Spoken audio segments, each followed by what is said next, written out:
Olá, pessoal, sejam bem-vindos ao canal. Hoje o assunto é quente e direto de Brasília. A capital federal amanheceu em chamas nesta segunda-feira, 13 de outubro de 2025, com uma reviravolta no cenário político que promete abalar as estruturas do poder. Em uma manobra que pegou muita gente de surpresa, o governo Lula anunciou uma série de exonerações em cargos estratégicos, atingindo em cheio o coração do Centrão. Nomes ligados a partidos como o PP, União Brasil, PSD e Projeto de Lei foram desligados de suas funções. E não, isso não é uma coincidência, é uma resposta direta e calculada às movimentações desse bloco que, nos últimos dias, vinha aumentando a pressão sobre o Palácio do Planalto em busca de mais espaço e poder no executivo. Aquilo que começou como uma aliança de conveniência agora se transforma em uma guerra aberta. Nos próximos minutos, vamos mergulhar fundo nesta crise. Vamos entender quem foi exonerado, por que essas demissões aconteceram agora, quais foram as reações imediatas e, o mais importante, o que tudo isso significa para o futuro do governo e para as eleições de 2026. Prepare-se, porque a análise de hoje é completa: a retaliação ao Centrão e as exonerações no governo Lula. Antes de mais nada, vamos relembrar rapidamente o que é o Centrão. Para quem não está familiarizado, não se trata de um partido único, mas sim de um bloco informal, pragmático, composto por legendas de centro e centro-direita. Entre os principais, temos o PP, Projeto de Lei, PSD, União Brasil e Republicanos. Eles são conhecidos no Congresso como os mestres da negociação, os reis dos acordos. Esse mesmo bloco apoiou a eleição de Lula em 2022. Um movimento crucial que garantiu a governabilidade do presidente em troca, claro, de ministérios e cargos importantes. Era o famoso "toma lá, dá cá". Mas parece que em 2025 a lua de mel chegou ao fim. O Centrão começou a reclamar publicamente de uma suposta falta de reciprocidade. Em outras palavras, eles queriam mais pastas ministeriais, mais controle sobre as emendas parlamentares e mais influência nas decisões econômicas, como a reforma tributária, do outrolado. O governo Lula via essa pressão de outra forma. Fontes do Planalto acusavam o bloco de praticar chantagem, ameaçando obstruir votações importantes no Congresso caso suas demandas não fossem atendidas. A corda foi esticando, até que arrebentou. O estopim para essa crise aconteceu na semana passada, em uma reunião secreta, que depois vazou para a imprensa. Líderes do Centrão, incluindo figuras de peso como o deputado Arthur Lira, do PP, decidiram apresentar uma lista de exigências ao governo. Era um verdadeiro ultimato. Eles queriam pelo menos 3 novos ministérios para o Bloco 1, aumento de 20% no valor das emendas parlamentares para o orçamento de 2026 e para completar a indicação de nomes para postos-chave em estatais estratégicas, como os Correios e a Petrobras. A resposta de Lula foi rápida e implacável. Em uma reunião de emergência no Palácio do Planalto com seu ministro da Casa Civil, Rui Costa, o presidente teria batido na mesa e decidido: chegou a hora de limpar a casa. O resultado dessa decisão foi a onda de exonerações em massa que estamos vendo hoje, anunciadas no Diário Oficial da União. Agora, vamos aos fatos, aos nomes e aos cargos. As demissões começaram por um lugar extremamente sensível: o Ministério das Cidades. Essa pasta é cobiçada por gerir verbas bilionárias para obras de infraestrutura em todo o país. Quem saiu de lá foi o secretário executivo, Jornaldo de Oliveira, um nome filiado ao PP.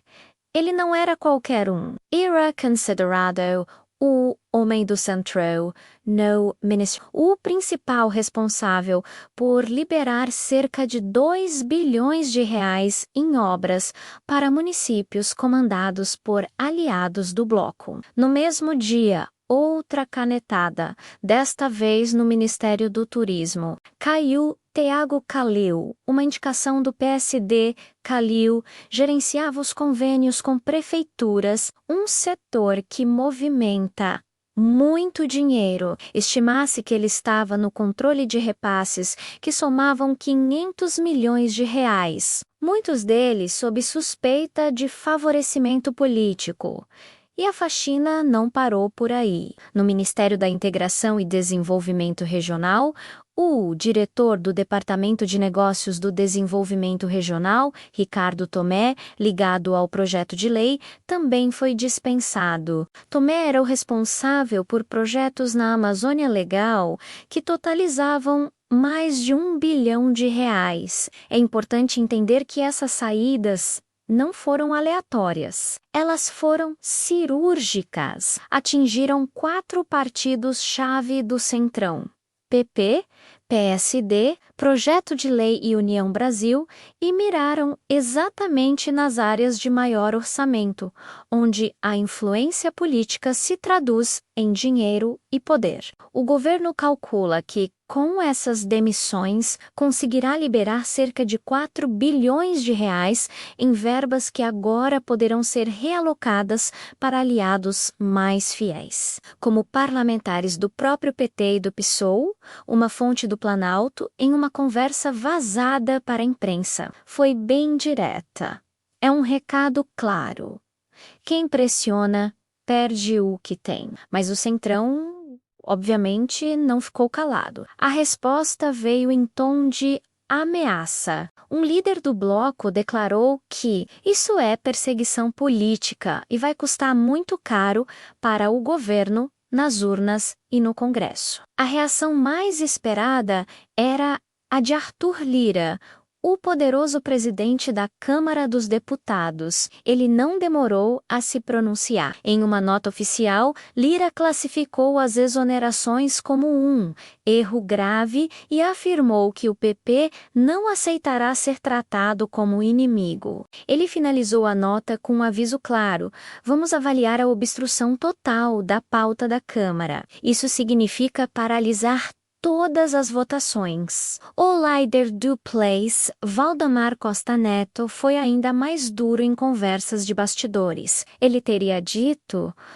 Lula acha que pode nos humilhar? Vamos ver como ele se sai nas votações da PEC da transição. Do lado do governo, a ordem é minimizar a crise. O deputado petista José Guimarães, um dos articuladores políticos do Planalto, disse que se trata de um ajuste fino, não uma ruptura, e que o diálogo continua aberto. Mas a verdade é que o clima nunca esteve tão tenso. Para a gente ter uma noção do tamanho do impacto dessa briga, vamos olhar para alguns números. Segundo dados do Tribunal de Contas da União, o Centrão ocupa hoje cerca de 35% de todos os cargos comissionados do governo federal. Eles controlam um orçamento de aproximadamente 40 bilhões de reais por ano em emendas parlamentares. E, na teoria, contam com 150 deputados na base aliada. Mas na prática, nos últimos meses, apenas cerca dos 60 deles têm votado consistentemente com o governo. Com essas exonerações, Lula corre um risco enorme de perder de vez essa maioria instável no Congresso. Por outro lado, ele ganha fôlego com sua base ideológica, a esquerda. Sindicatos, movimentos sociais e a ala mais radical do PT aplaudiram a decisão, que eles chamam de limpeza necessária. Essa retaliação ao Centrão é, na verdade, o sintoma de uma crise muito maior. A governabilidade do país está em xeque. A grande pergunta que fica no ar é: quem serão os próximos alvos? Será que mais exonerações virão? Ou o governo vai tentar recuar para evitar o caos total? O que está claro é que os próximos dias serão decisivos para o futuro do Brasil. Obrigado por ter assistido até aqui. Se você gostou dessa análise, não se esqueça de deixar o seu like, se inscrever no canal e ativar o sininho para não perder os próximos capítulos dessa história. Compartilhe este vídeo para que mais pessoas entendam o que está acontecendo em Brasília. 8A Proxima. A crise política em Brasília explodiu. O que começou com as demissões do dia 13 de outubro foi só a ponta do iceberg, em menos de 24 horas. Mais nomes foram exonerados e o governo Lula mirou no que muitos chamam de calcanhar de Aquiles do Centrão. As cobiçadas estatais. Esse movimento não é apenas uma troca de cadeiras, é uma declaração de guerra que pode redefinir o mapa do poder no Brasil e impactar diretamente a sua vida. Vamos mergulhar fundo nos bastidores dessa batalha, entender quem caiu, por que caiu e o que está por vir. Tudo começou nos ministérios, onde as primeiras cabeças rolaram. No Ministério da Saúde, uma peça-chave do União Brasil foi removida. Maria do Carmo Branch, a diretora de Vigilância Sanitária. Ela não era uma figura qualquer. Branch era a ponte para a negociação de vacinas e equipamentos médicos, um setor que movimenta as cifras gigantescas. Fontes internas apontam para contratos sob suspeita que somam mais de 800 milhões de reais. A saída dela sinaliza uma tentativa do governo de limpar a área e retomar o controle de negociações sensíveis. O tremor também atingiu o Ministério do Meio Ambiente. O superintendente de licenciamento Paulo Roberto, ligado ao PSD, foi demitido. Roberto era conhecido por sua caneta poderosa, aprovando projetos de mineração em áreas ambientalmente sensíveis, o que beneficiava diretamente a bancada ruralista, um dos pilares do Centrão. A sua exoneração é um golpe direto nos interesses do agronegócio que se alinha ao bloco. Mas o golpe mais simbólico talvez tenha vindo do Fundo Nacional de Assistência Social. Ana Paula Silva, do PP, coordenadora de programas, pediu demissão a pedido.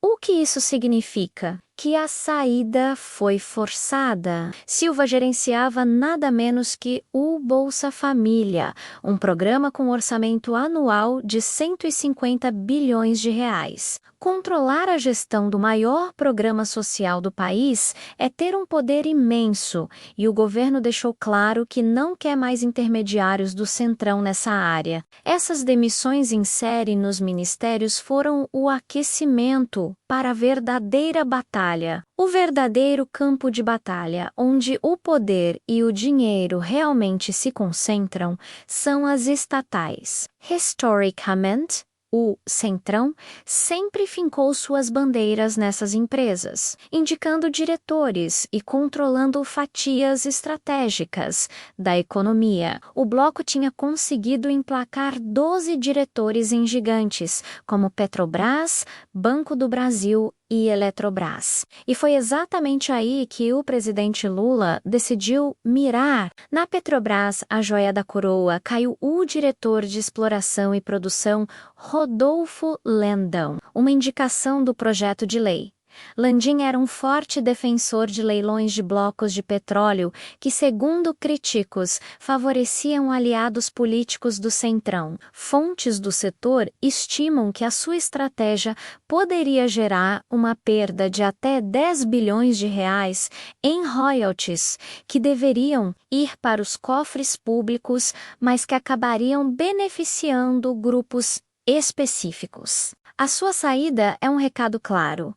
O governo quer controle total sobre a política energética e os lucros da maior empresa do país. No sistema financeiro, o Banco do Brasil também foi alvo. Ricardo Camargo, do PP, vice-presidente de varejo, foi exonerado. Camargo tinha um papel crucial na liberação de linhas de crédito, especialmente para o agronegócio ligado ao Centrão. Controlar o crédito é controlar o fluxo de dinheiro que irriga setores inteiros da economia. Fontes exclusivas da Band revelam que o plano não para por aí. O governo planeja mais 5 demissões em estatais até o fim desta semana, e um dos próximos alvos seria um cargo de alta cúpula na Caixa Econômica Federal. A mensagem é inequívoca. A festa das indicações políticas acabou, enquanto as exonerações acontecem em ritmo acelerado nos corredores do Palácio do Planalto. O clima é de uma tensa partida de xadrez. O ministro da Casa Civil, Rui Costa, tentou apagar o incêndio. Ele mediou uma reunião de emergência na noite de ontem com os principais líderes do Centrão. A proposta do governo foi direta: voltem à mesa de diálogo e alguns nomes podem voltar aos seus cargos. Uma tentativa de acenar com uma bandeira branca, mas o Centrão, sentindo-se traído, não aceitou a proposta de Boca. O bloco exigiu garantias por escrito, um documento formal que assegurasse a manutenção de seus indicados nos cargos restantes. A desconfiança é total. Um deputado influente do PSD, em uma conversa reservada, desabafou: "O que está acontecendo é humilhante. Lula nos usa para aprovar o que precisa e depois nos descarta como se não fôssemos nada. Haverá retaliação. Vamos começar atrasando a votação da reforma da Previdência. Analistas políticos veem nessa ofensiva a mão forte do Gleisi Hoffmann, a presidente do PT. Ela tem sido uma voz constante dentro do governo, pressionando por uma base aliada a fio, argumentando que não se pode confiar em um centrão volúvel, que negocia seu apoio a cada votação. Para ela, é melhor ter um governo com uma base menor, porém mais coesa, do que refém das barganhas constantes do bloco. Essa disputa interna no governo adiciona ainda mais combustível à crise. As demissões em massa não ficam restritas aos corredores de Brasília. Elas já ecoam e causam estragos na economia real. O mercado financeiro, que odeia instabilidade, reagiu mal. O Ibovespa, principal índice da Bolsa de Valores brasileira, fechou em queda de 1,2% hoje. Investidores estão com medo do que essa guerra política pode significar para o futuro do país. O setor de infraestrutura, que tem muitas empresas ligadas a políticos do Centrão, já prevê atrasos em licitações importantes e na execução de obras. O alerta veio também do exterior. O Fundo Monetário Internacional, em um relatório preliminar divulgado nesta manhã, fez um aviso sério. O documento diz que o risco de paralisia legislativa no Brasil pode custar caro, com uma perda de até 0,5% do PIB em 2026. Em outras palavras, a briga política pode deixar o país mais pobre. O setor produtivo também está reagindo. José Ricardo Rores, o presidente da Fiesp, a poderosa Federação das Indústrias do Estado de São Paulo, foi ao Twitter e não mediu palavras. O governo está jogando com fogo. Estabilidade política é essencial para atrair investimentos e gerar empregos Do outro lado, o ministro da Fazenda, Fernando Haddad, tentou acalmar os ânimos. Ele defendeu as mudanças, afirmando que elas fortalecem a governança das estatais e combatem o loteamento político, não enfraquecem a economia. A batalha agora se transfere para o Congresso Nacional. O presidente da Câmara, Arthur Lira, sentindo a pressão de sua base, ameaça pautar um projeto anti-exonerações. A ideia é criar uma lei que limite o poder do presidente de demitir indicados políticos para cargos técnicos, engessando a máquina pública. No entanto, a base aliada do governo já se articula para resistir. PT e PSB juntos afirmam ter cerca de 200 votos para barrar a proposta. O verdadeiro teste de fogo, no entanto, acontecerá amanhã. Está marcada a votação da medida provisória das estatais, uma legislação crucial que redefine as regras para indicações em empresas públicas. A votação será o primeiro grande confronto entre o governo e o Centrão após o início da crise. O resultado irá medir a força real de cada lado e mostrar se o governo terá ou não capacidade de continuar governando e aprovando suas pautas. Essa guerra declarada pelo controle das estatais expõe as profundas fragilidades da coalizão que governa o Brasil. Lula apostou alto ao confrontar o Centrão, buscando mais poder e controle. Mas a que custo? A instabilidade gerada pode paralisar o país. E a grande pergunta que fica no ar é: como essa briga de hoje vai impactar o cenário político para as eleições de 2026? Uma coisa é certa: os próximos dias serão decisivos para o futuro do governo e do Brasil. A discussão sobre o chamado Centrão não é apenas uma questão local. Nos Estados Unidos, por exemplo, veículos de grande circulação como o Wall Street Journal já abordaram o tema, classificando-o como um desafio à estabilidade institucional no Brasil. Observadores internacionais, ao analisarem a situação, traçaram comparações com contextos históricos de governos anteriores, focando nas complexas dinâmicas de coalizão que marcam a nossa política. É interessante notar como eles veem um padrão se repetindo, mas com novas nuances a cada ciclo. Na Europa, a cobertura também é intensa. Publicações renomadas como o Le Monde exploraram a questão sob outra ótica. Será que as medidas e negociações em curso representam avanços reais em governança ou são apenas ajustes estratégicos para garantir a sobrevivência política do governo? A União Europeia, por sua vez, observa atentamente todos os desdobramentos, principalmente porque qualquer mudança significativa por aqui pode ter implicações diretas nas parcerias econômicas e acordos comerciais com o Brasil. Cada passo é monitorado e não para por aí. Até mesmo figuras internacionais, como líderes em campanha nos Estados Unidos, já fizeram comentários, ainda que de forma leve, sobre as negociações políticas no Brasil. Eles costumam destacar a importância do diálogo e da construção de consensos, usando o nosso cenário como exemplo da complexidade que é governar em uma democracia multifacetada. Isso mostra como o que acontece em Brasília vira um estudo de caso global sobre governabilidade. Agora, vamos trazer a análise para o campo dos números e projeções. Como essas movimentações políticas podem impactar o futuro? Variações no apoio parlamentar têm o poder de influenciar diretamente a agenda legislativa. Ou seja, dependendo de como as alianças se configuram,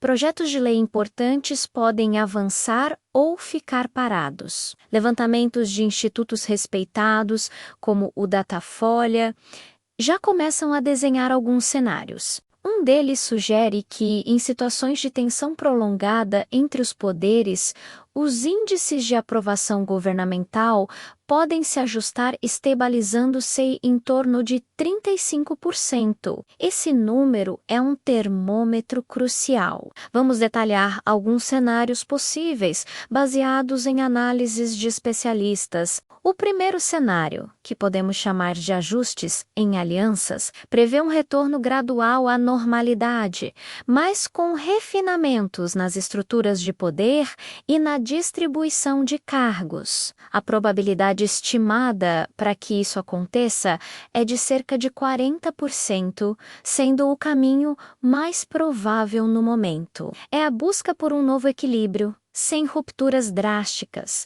O segundo cenário é o de desafios contínuos. Nele, os ajustes nas pautas e a dificuldade em construir consensos podem levar o governo a explorar novas parcerias, talvez buscando apoio em outros setores do espectro político. Esse cenário tem uma probabilidade estimada em 30% e representaria uma mudança mais significativa na base de apoio do governo, com consequências imprevisíveis para a estabilidade. Por fim, temos o terceiro cenário, o de reformas institucionais. Embora alterações no sistema político ou no calendário eleitoral sejam raras e de difícil aprovação, elas são ocasionalmente debatidas como uma solução para buscar maior equilíbrio e governabilidade a longo prazo. Este é o cenário menos provável, mas a simples discussão sobre ele já indica o nível de preocupação com a estabilidade do sistema político atual. Diante de toda essa complexidade, qual é a posição do governo, com sua vasta experiência em mediações políticas? O presidente Lula tem enfatizado publicamente os princípios de diálogo e transparência. Em uma declaração recente à Band, ele foi claro ao destacar: priorizaremos o diálogo construtivo e o interesse coletivo acima de negociações pontuais. A mensagem é de que o foco está em construir pontes e garantir a governabilidade, pensando no país como um todo. Essa visão, no entanto, não é um consenso. Analistas de diversos espectros políticos e vozes importantes do Congresso Nacional, como o senador Flávio Bolsonaro, do projeto de lei, também se manifestam.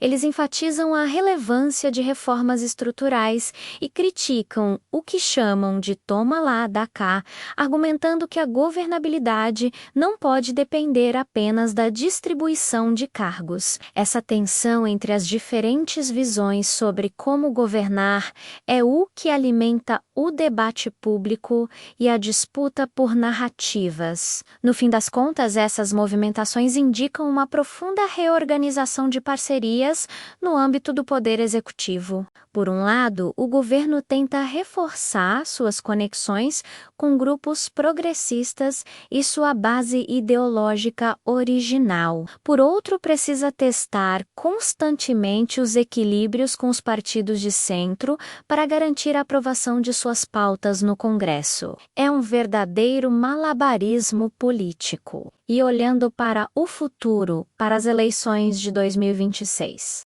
Dinâmicas como essas que estamos vendo agora certamente influenciarão o posicionamento de lideranças emergentes. Nomes como Tarcísio de Freitas em São Paulo ou Romeu Zema em Minas Gerais observam cada passo, calculando suas estratégias e se posicionando como alternativas. O foco de todos, no entanto, permanece em um ponto central: como manter a coesão institucional e a governabilidade do país em meio a tantas pressões e interesses distintos. Para sintetizar tudo o que conversamos, o dia 13 de outubro se tornou um marco nessas discussões sobre as relações políticas no Brasil. Os próximos passos, as próximas negociações e os próximos acordos serão observados de perto não só por nós brasileiros, mas pelo mundo inteiro. A forma como o governo e o Congresso vão navegar por essas águas turbulentas